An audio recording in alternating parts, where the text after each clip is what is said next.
हम इकाई 3 उत्पादन तथा लागत व्यष्टि अर्थशास्त्र कक्षा 12 माध्यमिक शिक्षा बोर्ड राजस्थान अजमेर बोर्ड परीक्षा 2024 के संदर्भ में पाठ पढ़ेंगे 3.3। इसमें प्रश्न आपके वस्तुनिष्ठ आएंगे 2, अति लघु आएंगे 3, लघुत्रात्मक 1, दीर्घ उत्तरीय 1। इस प्रकार आपके 7 प्रश्न आएंगे, 10 नंबर के होंगे। 3.3 में है कुल उत्पाद, टोटल प्रोडक्ट, औसत उत्पाद, एवरेज प्रोडक्ट तथा सीमांत उत्पाद, मार्जिनल प्रोडक्ट, यानी टीपी, एपी और एमपी। इसके बारे में हम विस्तृत अध्ययन करेंगे। आर्थिक क्रियाओं का आदि व अंत किसे माना जाता है? तो उपभोग को आर्थिक क्रियाओं का आदि और अंत माना जाता है। उपयोगिता किसे कहते हैं? किसी वस्तु में वह क्षमता जो मानवीय आवश्यकताओं को पूरा कर सकती है, उपयोगिता कहलाती है। मानवीय आवश्यकता को पूरा करने की जो क्षमता होती है किसी वस्तु में, वह उपयोगिता कहलाती है। उत्पादन किसे कहते हैं? किसी वस्तु की उपयोगिता का सृजन, उपयोगिता में वृद्धि या उपयोगिता का निर्माण करना उत्पादन कहलाता है। सरल शब्दों में उत्पादन एक प्रकार का वस्तुओं व सेवाओं का प्रवाह है। उत्पादन की एक विशेष प्रक्रिया है। उत्पादन प्रक्रिया के द्वारा किसी वस्तु या सेवा की मानवीय आवश्यकताओं को संतुष्ट करने की क्षमता में वृद्धि या क्षमता का सृजन या निर्माण होता है, तो ये उत्पादन है। समझ में आ जाना चाहिए। किसी वस्तु की उपयोगिता का सृजन करना, उपयोगिता में वृद्धि करना, उपयोगिता का निर्माण करना उत्पादन है, प्रोडक्शन है। आगत, आदा, पड़तें, इनपुट्स, और इसके विपरीत निर्गत, प्रदा, आउटपुट को परिभाषित कीजिए। उत्पादन एक उपयोगिता के सृजन की प्रक्रिया होती है। उत्पादन के द्वारा एक अवधि में वस्तुओं व सेवाओं का प्रवाह, फ्लो के रूप में निर्माण किया जाता है।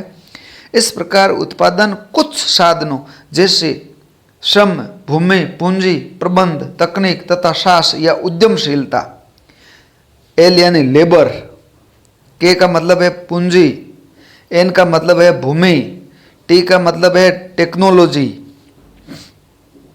और ई का मतलब है एंटरप्रेन्योरशिप, उद्यमशीलता या साहस की सहायता से किया जाता है।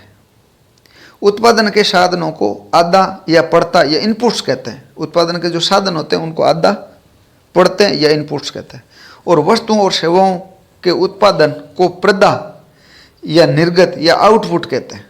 तो ये आपको इनपुट आउटपुट का पूरा नॉलेज होना चाहिए, आगत निर्गत का नॉलेज होना चाहिए। उत्पादन के प्रमुख कारक या साधन कौन कौन से हैं, उनके प्रतिफलों के नाम लिखिए। उत्पादन के साधन जैसे श्रम, पूंजी, भूमि, प्रबंधन व तकनीक तथा साहस या उद्यमशीलता की सहायता से उत्पादन किया जाता है। तो ये उत्पादन के 5 साधन माने जाते हैं। उत्पादन के साधनों को आगत, आदा या पड़ते इनपुट्स कहते हैं। प्रकृति के अनुसार उत्पादन के साधन निम्नानुसार होते हैं। जैसे लेबर, एल, इसका प्रतिफल मिलता है मजदूरी। श्रमिक है उसको एल लिखते हैं, लेबर है प्रतिफल मजदूरी। पूंजी, कैपिटल, के लिखते हैं इसका संकेतांक, प्रतिफल ब्याज होता है। भूमि एवं प्राकृतिक संसाधन, इसको एन लिखते हैं। नेचुरल रिसोर्स, लैंड भी लिखते हैं, एलडी भी लिखते हैं, प्रतिफल लगान। तकनीक एवं प्रबंधन, टी, टेक्नोलॉजी एंड मैनेजमेंट, इसका प्रतिफल वेतन होता है। साहस या उद्यमशीलता, ई, एंटरप्रेन्योरशिप, इसका प्रतिफल लाभ होता है। और लाभ जब माइनस में होता है तो हानि भी होती है। श्रम से अभिप्राय धन या मुद्रा के बदले किया जाने वाला शारीरिक या मानसिक उत्पादन कार्य। श्रम अन्य साधनों, भूमि, पूंजी, प्रबंधन व तकनीक इत्यादि को उत्पादन की प्रक्रिया में सक्रिय करता है। देखिए श्रम की महत्ता है। पूंजी को संकुचित अर्थ में नगद वित्त, कैपिटल इन कैश के रूप में प्रयोग होता था। आज पूंजी का आशय विभिन्न प्रकार की मशीन और यंत्रों आदि से लेते हैं। पहले तो इसका सिर्फ नगद वित्त में प्रयोग होता था संकुचित तर्क में, लेकिन आज इसका मतलब है मशीनों या यंत्रों से। भूमि को प्रकृति का उपहार माना जाता है, ये गिफ्ट है।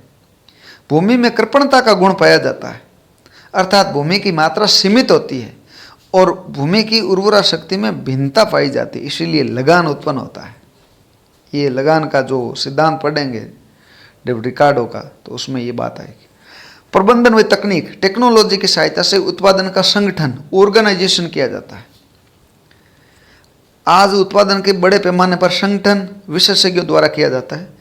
प्रबंधकीय पक्ष प्रबंधकों द्वारा, तकनीकी पक्ष का संगठन तकनीकी विशेषज्ञों द्वारा किया जाता है। तकनीकी विशेषज्ञों के द्वारा उत्पादन की विभिन्न वैकल्पिक तकनीकों में चुनाव किया जाता है और उसे उत्पादन प्रक्रिया में प्रयुक्त किया जाता है।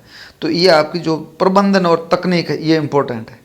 साहस या उद्यमशीलता, उत्पादन में विभिन्न प्रकार की जोखिम और अनिश्चितता वहन करनी पड़ती है। एक समाजवादी अर्थव्यवस्था में साहसी द्वारा उठाया गया जोखिम कम होता है, जबकि पूंजीवादी अर्थव्यवस्था एक स्वतंत्र अर्थव्यवस्था होती है और सरकारी हस्तक्षेप है वो नगण्य होता है। अतः साहसी व्यवसाय में अधिक जोखिम वहन करना, साहसी व्यवसायियों में अधिक जोखिम वहन करना पड़ता है। तो ये आपके 5 पूरे साधन है, जो उत्पादन के साधन है, इसके बारे में आपको पूरा नॉलेज हुआ। नेक्स्ट है श्रम प्रदान तकनीक और पूंजी प्रदान तकनीक को परिभाषित कीजिए। श्रम का अधिक उपयोग करने पर श्रम प्रदान, श्रम गेन तथा पूंजी का श्रम की तुलना में अधिक उपयोग करने पर पूंजी प्रदान तकनीक है। अपन किसी वस्तु को उत्पादन करते हैं, अगर उसमें श्रमिक ज़्यादा यूज करते हैं तो श्रम प्रदान हो गई, पूंजी ज़्यादा यूज करते हैं तो पूंजी प्रदान हो गई।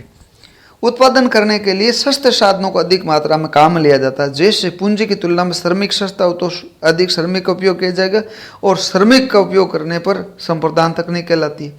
इसी प्रकार अगर पूंजी सस्ती है तो पूंजी का श्रम की तुलना में अधिक उपयोग किया जाएगा और पूंजी का श्रम की तुलना में अधिक उपयोग करने पर पूंजी प्रधान, कैपिटल इंटेंसिव और वो लेबर इंटेंसिव तकनीक होती है, कहलाती है। कुल उत्पादन किसे कहते हैं? रेखा चित्र और गणितीय समीकरण से समझाइए। कुल उत्पादन, टोटल प्रोडक्ट, टिप्पी, किसी एक समय अवधि में उत्पादन के सभी साधनों का प्रयोग करके कुल जितना उत्पादन किया जाता है उसे कुल उत्पादन कहते हैं। कुल उत्पादन की गणना 2 प्रकार से होती है। जैसे एक साधन की विभिन्न इकाइयों से प्राप्त सीमांत उत्पादों को जोड़कर, एक साधन है उसकी विभिन्न इकाइयों से सीमांत उत्पादन कितना हुआ, यानी सिग्मा मार्जिनल प्रोडक्ट करेंगे, वो टोटल प्रोडक्ट हो जाएगा। Total product is equal to sigma marginal product.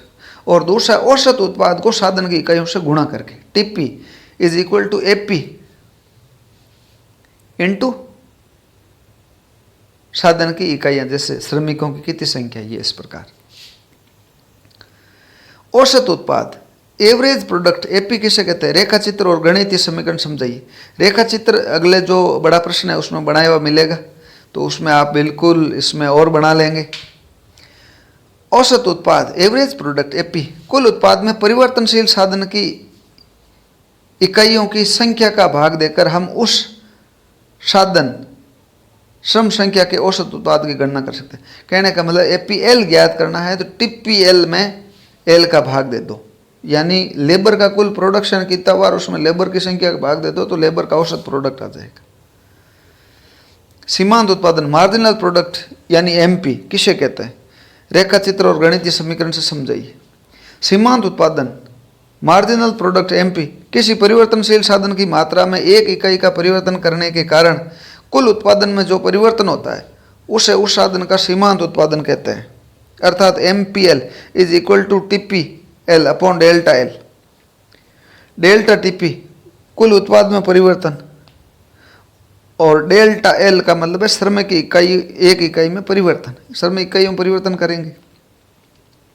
सीमांत उत्पादन की गणना निम्न सूत्र से भी कर सकते हैं। एम पी बराबर TP N minus TP N minus 1, यानी वर्तमान उत्पादन है जिस लेबर का, उससे पहले वाले लेबर का कितना था, ये माइनस करोगे तो इस प्रकार एम पी आ जाएगा।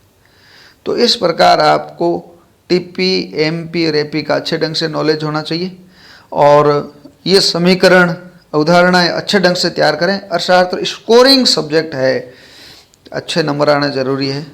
अगर कहीं आपको समस्या आ रही है, प्रॉब्लम आ रही है, कमेंट में ज़रूर लिखें।